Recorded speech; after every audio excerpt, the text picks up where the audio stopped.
क्या फर्क पड़ता है?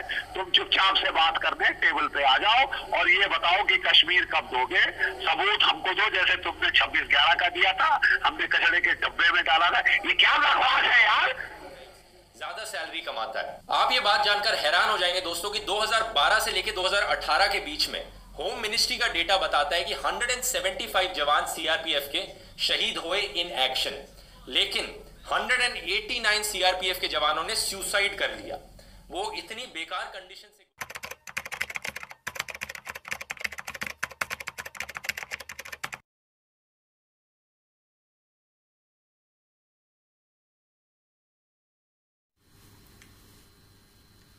আসসালামু আলাইকুম বন্ধুরা, সবাই কেমন আছেন? আশা করি আল্লাহর রহমতে সবাই ভালো আছেন। আমি আলহামদুলিল্লাহ ভালো আছি। তো আজকে যে বিষয়টা নিয়ে কথা বলবো সেটা হলো যে ভারত পাকিস্তানের যে যুদ্ধ অবস্থা বিরাজ করতেছে, যে কাশ্মীরের যে পুলওয়ামা যে হামলা নিয়ে। আসলে এই ভিডিওতে আমি সবাই তো অনেক ভিডিও বানিয়েছে, আমি মনে করছি এই ভারত পাকিস্তান নিয়ে আসলে ভিডিও বানানোর কোনো দরকার নাই।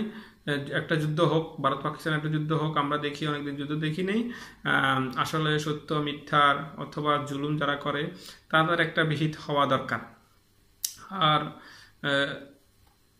যে মেন বাংলাদেশ ভারত পাকিস্তানের যে মেন ঘটনাটা সেটা হলো যে আসলে কাশ্মীরকে নিয়ে। কাশ্মীরে যেভাবে আমাদের মুসলিম ভাইদেরকে, মা বোনদেরকে যেভাবে নির্যাতন করেছে সেটা তো আপনারা সবাই কম আর বেশি জানেন। তো আসলে অনেকে এই বিষয়ে ভিডিও বানায় যে ভারতের প্রধানমন্ত্রী এটা করলো, সেনাবাহিনী এটা করলো, ইমরান খানে বক্তৃতা দিল, এই করলো সে করলো, অ্যাটাক করবে, এটা করবে। আসলে আপনারা কিছু ভালো গুরুত্বপূর্ণ কিছু তথ্য শেয়ার করেন, যে তথ্যের কারণে আসলে আমাদের বাংলাদেশের মানুষের উপকৃত হবে, যারা ফেসবুক, ইউটিউব, সোশ্যাল মিডিয়াতে যারা অ্যাক্টিভ আছে। তাদের যে এইসব আসলে কথাবার্তা এটা মিডিয়ার মাধ্যমে বলে, এটা শুধু খবরে বলে আর মুভিতে দেখায়, কিন্তু বাস্তবে আসলে এই ইন্ডিয়ার আসলে শক্তি নাই, এটা লার্জেস্ট, এটা শুধু একটা বড় একটা দল বা একটা দেশ, বড় সেনাবাহিনী আছে, কিন্তু আসলে তাদের সেই শক্তি সামর্থ্য কিছুই নেই। কারণ আপনারা হয়তো জানেন যে এই ভারত পাকিস্তান যখন একবার যুদ্ধ হওয়ার একটা যুদ্ধ অবস্থায় কিছুদিন আগে, তখন প্রায় 70,000 ভারতীয় সেনাবাহিনী তারা ছুটির জন্য দরখাস্ত নিয়েছে। তো বন্ধুরা, আজকে আমি ভিডিওটি কন্টিনিউ করার আগে আপনাদেরকে কিছু ভিডিও ক্লিপ দেখাবো। সেটা ইন্ডিয়ান মিডিয়ায় এবং ইন্ডিয়ার জার্নালিস্ট অথবা কিছু যারা বড় ইউটিউবার আছে তাদের এই তথ্যগুলো আপনাদের সামনে উপস্থাপন করবো। আপনারা দেখবেন ইমরান খানের যে একটা রিপ্লাই দিল, ইমরান খান কিছুদিন আগে যে একটা কথা বলল, সেই কথার কারণে কিন্তু তাদের জার্নালিস্ট, তাদের অনেক সাবেক সেনাবাহিনীর সদস্যরা কিন্তু তেলে বেগুনে জেগে উঠলো। তাদের পলিটিশিয়ানদেরকে কুত্তা বলতেছে, ঘাটিয়া, কমজোর। পাকিস্তান আসলে প্রধানমন্ত্রী থ্রেট দিয়েছে ইমরান খানকে। ভিডিওটা একটু দেখি, চলুন তারা কি বলে। এবং আসলে আমি আরও ছোটো ছোটো ভিডিও ক্লিপগুলো দিব, আপনারা দেখতে পারবেন। আসলে ইন্ডিয়ার মতো দেশ যতই বড় হোক, যত লাফালাফি করুক, তারা পাকিস্তানে কখনো হামলা করবে না, আর পাকিস্তানদের সাথে তারা যুদ্ধ করে কখনো টিকবেও না। तो ये वीडियोটা একটু দেখি, চলুন। छोटे गुंडे होते हैं, पहले एक थप्पड़ मारकर आपको कहते हैं बहुत मारेंगे, और जब आप उसको पलटकर 2 थप्पड़ मारते हैं तो 2 पैर कदम पीछे करते हुए कहते हैं देखो आना मत, बहुत मारेंगे, आना मत, बहुत मारेंगे। वो ऐसा ही है, पाकिस्तान ठीक वैसा ही कर रहा है कि कश्मीर में जो समस्या है वो भारतीय समस्या है, और वो इसलिए क्योंकि भारत की फौज कश्मीर की आवाम पर ज्यादतियां कर रही है। इसलिए कश्मीर की आवाम पर ज्यादतियां करना बंद कीजिए और बातचीत की टेबल पर आइए, यह है इमरान खान का कहना। हाँ, तो मतलब वो ये कह रहे हैं कि साहब जरा हथियार डालिए, हम आपके हिंदुस्तानी मारते रहेंगे, नाली के कीड़े हैं आपके लोग, कुत्ते हैं आपके लोग, हम मारते रहेंगे, क्या फर्क पड़ता है? तुम चुपचाप से बात करने टेबल पे आ जाओ और ये बताओ कि कश्मीर कब दोगे? सबूत हमको दो, जैसे तुमने 26/11 का दिया था, हमने कचड़े के डब्बे में डाला था। ये क्या बकवास है यार? ये एक कमजोर देश को ही कहा जा सकता है। We don't want to very well talk to you. और अगर अभी भी कोई भारतवर्ष में 20 लोग हैं, तुम्हारे वामपंथी कुत्ते, उनको भेजो बातचीत करने के लिए। তো বন্ধুরা দেখেছেন যে এই একটা ভিডিওর ভিতরে ভারতের সাবেক একজন সেনা কর্মকর্তা কিভাবে কান্দাকাড়ি করতেছে মিডিয়ার সামনে এসে, যে ইমরান খান আমাদেরকে থ্রেট দিয়েছে, তাদের নিজের দেশের কুত্তা বলতেছে, নিজের দেশের লোকদেরকে, নিজের দেশের পলিটিশিয়ানদের, যারা ভারতের সাথে অথবা সরকারকে, বিশেষ করে সরকারকে কমজোর এখন ইন্ডিয়ানদেরকে তারাই গালি দিতেছে। তাহলে দেখেন তারা কত বড়, আসলে তারা নিজেরা একতা নাই। তারা কিভাবে পাকিস্তানের সাথে যুদ্ধ করবে? যুদ্ধ করতে হলে কিন্তু একতা লাগে।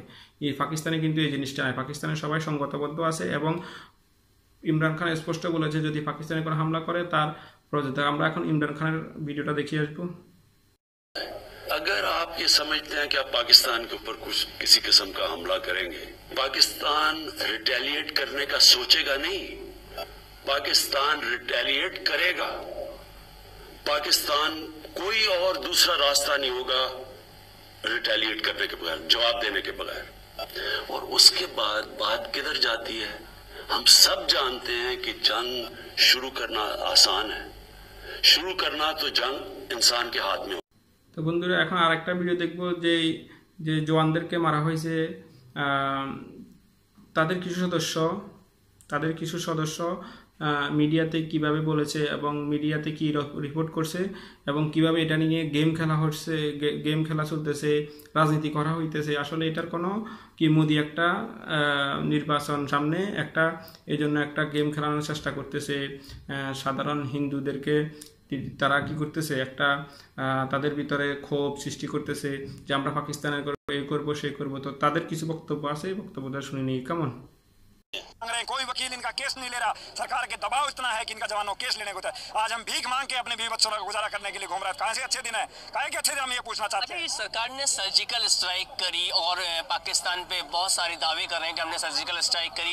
आपने कहा कि जवानों के सर कट रहे हैं और वही सरकार कह रही है कि हम एक की जगह 4 सर ला रहे हैं या सर्जिकल स्ट्राइक कर रहे हैं। तो ये क्या है? तो एक की जगह 4 से एक भी सर दिखाए सरकार। सर्जिकल जो सरकार ने स्ट्राइक की उस टाइम मैं वहां उसी पोर्ट के अंदर मौजूद था, मैं बता सकता हूं। मैं ये नहीं खुलासा करना चाहता सुरक्षा का मामला कैसी सर्जिकल। आज से कुछ महीने पहले मैंने एक इंटरव्यू लिया था एक एक्स पैरामिलिट्री के जवान का, जिन्होंने अपनी बुरी कंडीशंस के बारे में बताया था। जरा आप सुनिए। जूते लेटर निकालते हैं और मुझे नहीं लगता है कुछ नहीं किया। सही बात है कि जवानों को जो सुविधाएं मिलनी चाहिए वो बिल्कुल नहीं दी गई है। ये मैं बिल्कुल साफ शब्दों में बोलना चाहता हूँ आपको। ये फेसबुक का प्रचार है, लोग जानबूझ के झूठी फेसबुक पे पेज बना के इंडियन आर्मी के नाम से, विस्फोट नरेंद्र मोदी के नाम से कुछ और बनाते हैं, लेकिन वास्तव में सरकार ने फौजियों को ना तो सुविधाएं दी है। आप ये बात जानकर हैरान हो जाएंगे दोस्तों कि 2012 से लेकर 2018 के बीच में होम मिनिस्ट्री का डेटा बताता है कि 175 जवान सीआरपीएफ के शहीद हुए इन एक्शन, लेकिन 189 सीआरपीएफ के जवानों ने सुसाइड कर लिया।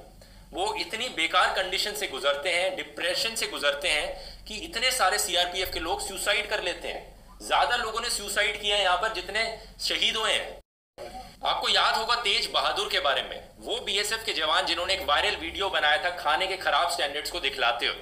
दोस्तों यही कंडीशन से गुजरना पड़ता है बहुत से पैरामिलिट्री के जवानों को, और जब तक हम इनकी प्रॉब्लम्स को समझेंगे नहीं तो हमारा कोई हक नहीं बनता ये सोल्जर चिल्लाने का। और जब अटैक होता है तब हम इनकी प्रोटेक्शन के लिए चिल्लाते हैं और दिखाते हैं कि देखो हम कितने केयर करते हैं इनकी। लेकिन जब ये अटैक नहीं होता, जब ये अपनी प्रॉब्लम्स बता रहे होते हैं, तब कौन सुनता है इनकी? कितने लोग सुनते हैं इनकी? অপোজিশন পার্টি তাদেরকে হামলা করে মেরে ফেলছে, তার থেকে বেশি তারা কিন্তু আত্মহত্যা করছে। তাহলে এই একটা দেশ, এত বড় একটা দেশ, যে এত বড় একটা সেনাবাহিনী অথবা তাদের যে অন্যান্য গ্রুপ আছে, তারা কিন্তু অনেকে সুইসাইড করতেছে। তো তাদের দেশের কিন্তু তারা সব কিছু কন্ট্রোল করতে পারতেছে না। তারা অন্য দেশে এই করবে সে করবে।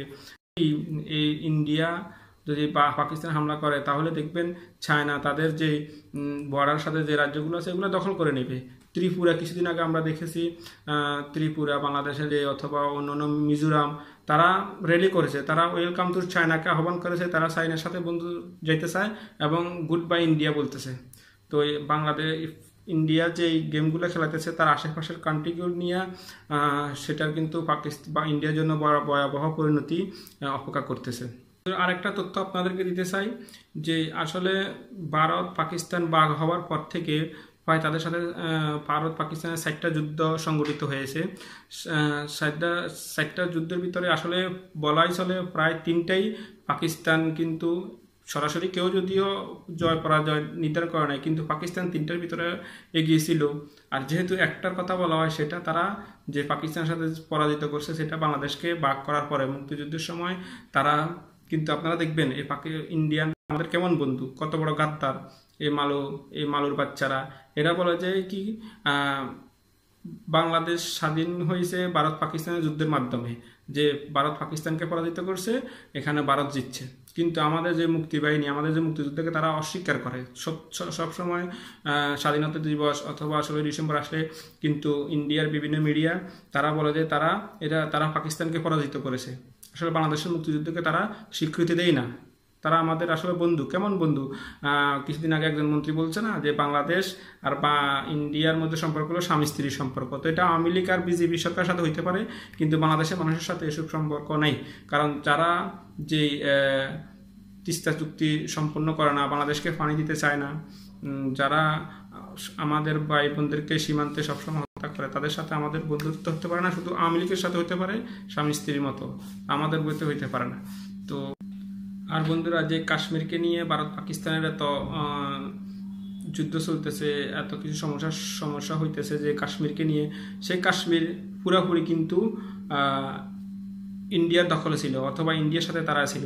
কিন্তু 1965 যে যুদ্ধটা হয়েছিল, ওখান থেকে কি করছে যে অর্ধেক দখল করে নিয়েছে, যে অর্ধেক কাশ্মীর পাকিস্তানে দখল করে নিয়েছে, অর্ধেক কাশ্মীর এখন ইন্ডিয়ার ভিতরে আছে। সেই ইন্ডিয়া এগুলা কিন্তু অতি সত্য, এটাই আমি মনে করি এটাও তাদের ভাগে থাকবে না।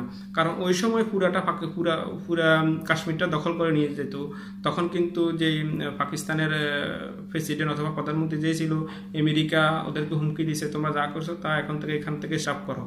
পারভেজ মোশাররফ, আমি একটা জেনারেল পারভেজ মোশাররফ, পাকিস্তানের সাবেক প্রেসিডেন্ট এবং সেনাপ্রধান, ওনার একটা বক্তব্য আমি দেখেছি। ও বক্তব্যতে উনি বলছে, আমেরিকা যদি আমাদেরকে না থামাইতো তাহলে কিন্তু আমরা পুরো কাশ্মীরটাই কিন্তু দখল করে নিতাম। তাহলে আজকে আমার কাশ্মীরে আমাদের এত শত শত মা বোনদেরকে এবং হাজার হাজার ভাইদেরকে হত্যা করতো না, এত নির্যাতন করতো না। যে কাশ্মীরে গত কয়েকটা বছর ধরে আমরা দেখিয়ে এসেছি, আমরা যখন ছোটো থেকে দেখিয়ে এসেছি যে কাশ্মীরে সমস্যা এবং কি ফিলিস্তিন ইসরায়েলের সমস্যা।